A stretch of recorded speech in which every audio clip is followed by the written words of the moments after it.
Bună ziua! Azi vreau să vorbesc despre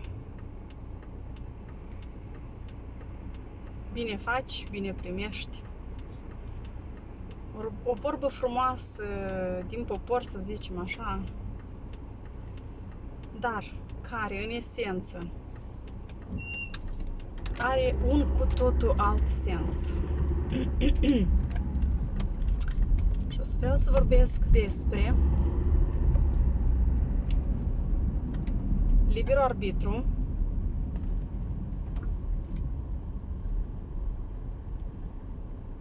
din ce energie oferi un bine și cum el se întoarce împotriva ta.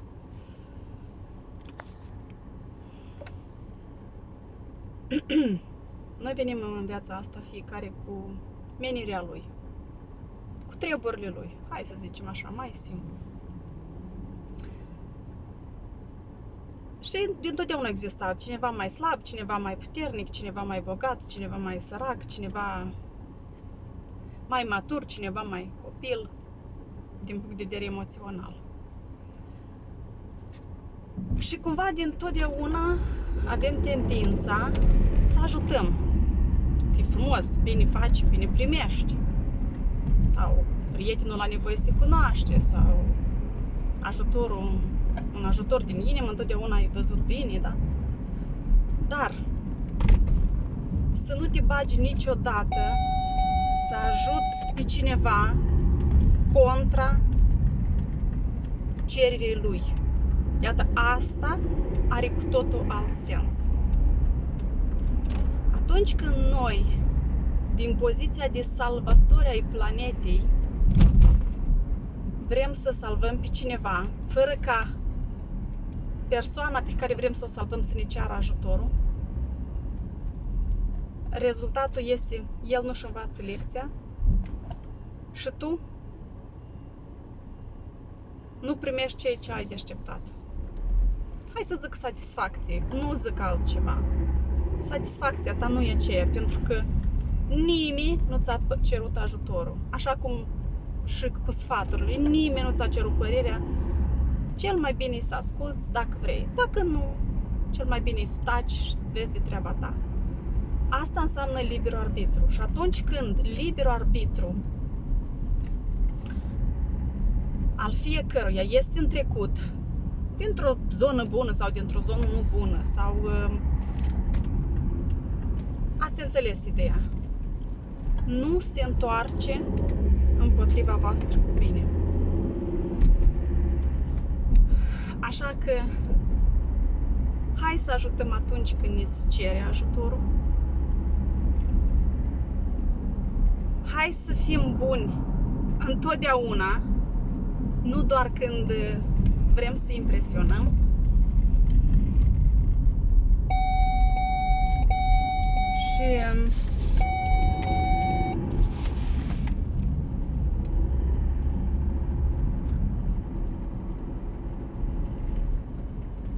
Și mai vroiam să adaug ceva ca idee care mi-a venit acum în minte. Asta tot e foarte bună. Iarăși de liberul arbitru a fiecăruia. E un subiect foarte frumos de discutat și care are foarte mult sens pentru mine și cu siguranță pentru mulți din voi.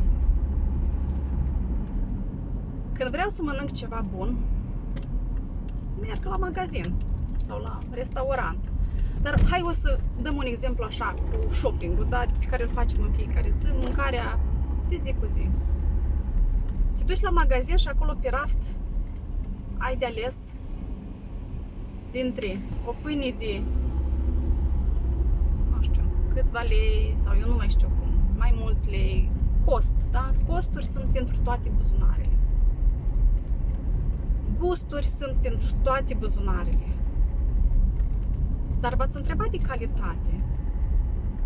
Eu cred că asta e primul lucru pe care ar trebui să ne intereseze atunci când ne ducem să cumpărăm ceva de mâncare. Calitatea nu are preț. un lucru bun, mai ales care conștient noi îl folosim zi de zi, eu zic că își merită toți banii. Dacă el vine de la o sursă sigură și dacă este crescut în condiții normale, care să nu ne aducă mai mult rău decât bine, da? Eu zic că un produs sănătos întotdeauna să coste mai mult decât un produs care pur și simplu să-l iei, să-l ai în casă, că să fie. Exact subiectul ăsta vreau să-l abordez și despre medicină și despre cosmetică și despre apă și despre tot ce alegem noi în fiecare zi. Să mâncăm, să punem pe noi, să bem, să folosim, să respirăm absolut totul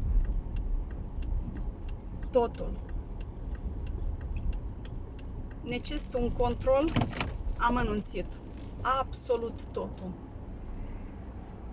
Și văzusem zilele trecute o doamnă care la fel promovează o gândire sănătoasă, gândirea sănătoasă. Ea zicea că lucrurile cele mai bune niciodată nu au fost ascunse. Ele au fost întotdeauna la vedere. Și mă refer la chiar simpla etichetă, da? Când mergi să faci cumpărături sau când alegi să dai un medicament, să-l bei tu sau să-l dai copilului tău, eu te rog din tot sufletul, ia-ți timp, citește sau gustă. Oh, cea mai bună idee, gustă. Și vezi cum te simți tu și apoi să-i dai copilului tău. Asta e o regulă simplă a vieții.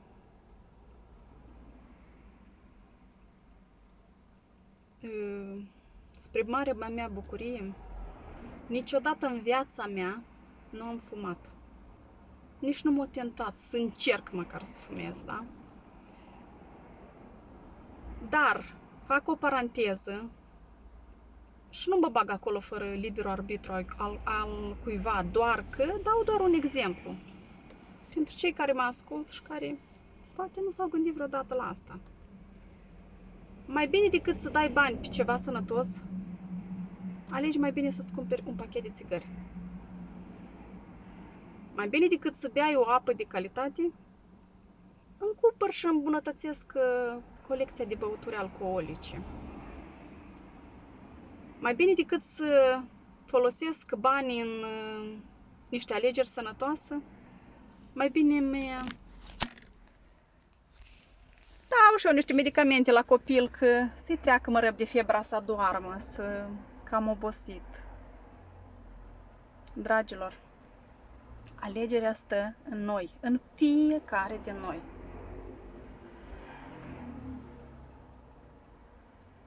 Știi? Viața noastră, deseori, dacă am putea să o cumpărăm cu bani, uneori poate să fie prea târziu.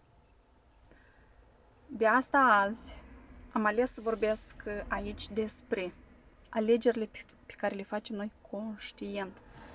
Și iarăși eu repet, ceea ce vorbesc, ceea ce postez, cine nu simte, nu are decât să treacă cu vederea. Eu vorbesc pentru cei care au urechi să audă, pentru cei care au mintea conștientă și pentru cei care vreau și aleg să folosească sufletul pentru a crește. Ce a funcționat la mine? Eu n-am fost dintotdeauna așa.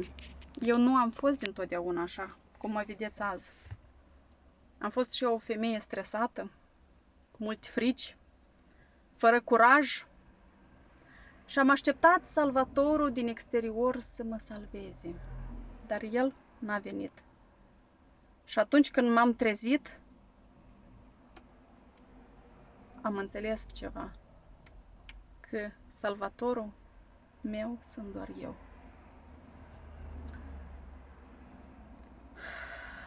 Ce a funcționat la mine să ajung eu azi aici unde sunt și să stau în fața voastră și să împart din experiența mea cu mult curaj și cu multă sinceritate.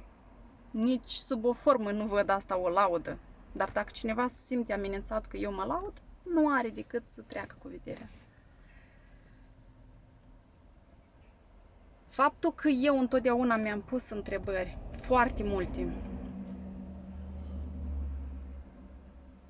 faptul că întotdeauna eu am pus la îndoială că eu pot doar să lucrez la un job unde să mă milogesc, să-mi dea salariu și să aștept să mă promoveze cândva într-o funcție sau într-un grad mai înalt și să mai dea mai mulți bani, că cumva s-au ridicat prețurile.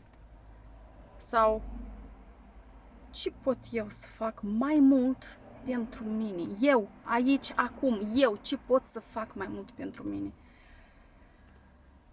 Și atunci când întrebările astea au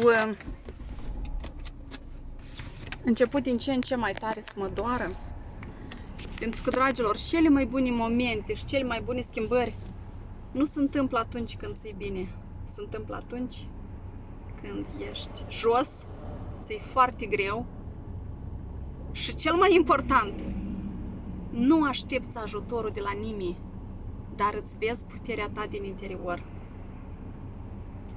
Și ca să nu sar de la un subiect la altul, haideți să revenim așa. Ce a funcționat pentru mine? Eu sunt o mamă conștientă.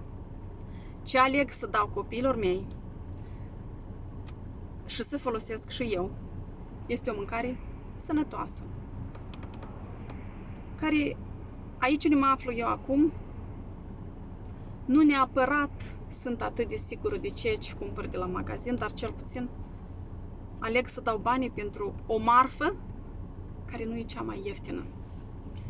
Aleg să folosesc pentru igiena mea și a copiilor mei tot ce este mai sănătos. Și acum, nu neapărat că aș vrea să promovez ceva, dar vă zic fără niciun oculiș ce folosesc eu și la mine funcționează. Recent, am descoperit niște uleiuri care pot să zic că nu că mi-au schimbat viața, că eu eram pe drumul ăsta, doar a fost ca un instrument care mi-a îmbunătățit rezultatul a unde vroiam eu să ajung. Întotdeauna am fost conștientă, deci pun pe mine, începând de la deodorantele care le adăugăm pe piele, de la cremele care le adăugăm pe față, de la, nu știu, șamponul cu care îmi spălăm părul, de la crema care o adăugăm pe față, de la tot. Întotdeauna am fost conștientă. Și culmea că, nu știu, mai bine puneam niște ulei de măsline într-o sticlă și adăugam acolo niște crengi de rozmarin sau niște foi de dafin și îmi făceam eu singur cremele mele, uleiurile mele. Așa au fost eu. Eu sunt mai pe modă veche, așa. Așa, ce a funcționat la mine? Am avut multe întrebări și am căutat răspunsuri. Am citit foarte mult, am investit mulți bani în cursuri de dezvoltare personală. Și când zic mulți, pentru mine prețul nu contează când e vorba de mine. Folosesc uleiuri naturale, sănătoase, pe care vă le recomand din suflet. Și asta e. Asta e tot secretul. Și ele nu s-au ascuns nicăieri. Ele sunt. Vrei să le folosești? Folosește-le. Vrei să dai bani să ți le cumperi? Cumpără-ți-le. Și nu neapărat să-ți cumperi mult, să fie mult. Îți cumperi în măsura în care tu ai nevoie. Citești ce tu ai nevoie. Eu pe pagina mea mai fac recomandări de cărți. Care vrea poți să-mi scrii și în privat, eu sunt deschisă să spun, să împart. Dar iarăși, asta nu trebuie să vină dintr-o zonă în care eu știu de ce ai tu nevoie. Nu, tu știi cel mai bine de ce ai tu nevoie. Și adică cursurile pe care le-am făcut eu poate să nu fie bune pentru tine. Cărțile pe care le citesc eu poate să nu fie bune pentru tine. Dar te rog eu, din suflet, începi cu pași mici să asculți ce vrei. Și n-ai cum să dai greș. N-ai cum. Acolo în sufletul tău, dacă tu te așezi pe o canapea liniștită, te conectezi cu tine, nu mai zic meditații, multe de astea care...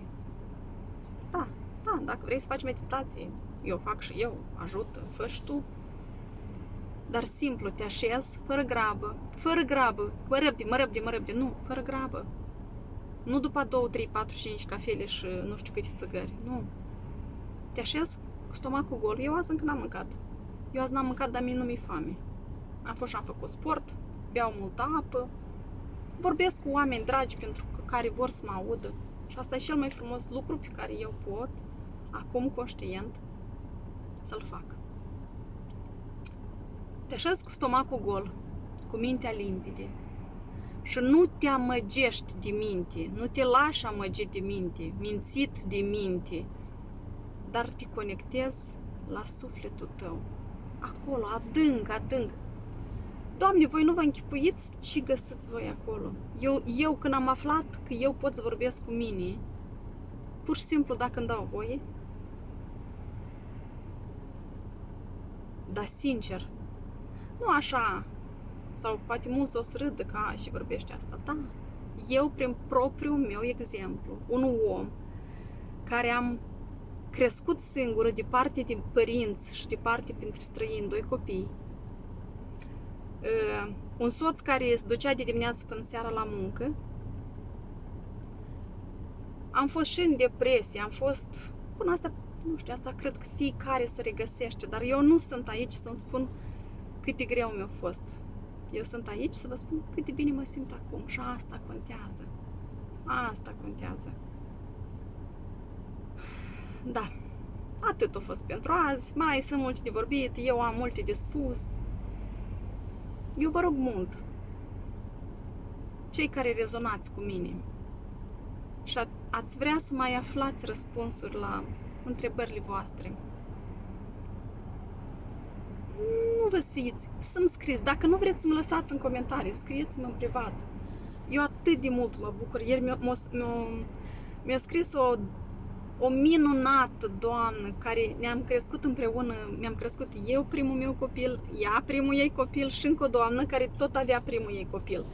Și cumva ne leagă pe noi o legătură așa mai specială. Atunci băiețelul meu tot avea niște probleme și fetele astea nu știu cum așa ne spăreau că ele așa de bine mă înțelegeau. După asta am aflat că problemele au, știți cum probleme erau la toți, la fiecare diferit. Și ea ieri mi-a mărturisit niște probleme legate de fetița ei și eu îi înțeleg durerea. Dar știți cum? Orice durere, dacă e a mea, mi se pare că e cea mai mare. Și o înțeleg și pe ea, durerea ei pentru ea e foarte mare și e cea mai mare pentru ea. Dar așa, dacă eu vorbesc doar ca să-mi spun durerile, nu fac nimic. Dar eu azi, prin propriul meu exemplu, vreau să vă spun că prin durere eu azi sunt în fața voastră. Și prin durere eu am crescut. Că dacă era totul bine, frumos, flori, bujori și lăcrămioare și gheocei și inimioare, eram tot acolo de unde m-am pornit. Așa că eu vă aștept. Doar nu vă încalc liberul arbitru. Aveți nevoie de ajutor? Întrebați. Eu, cu ce o să pot, cu mare drag, sunt gata să împart. O zi minunată!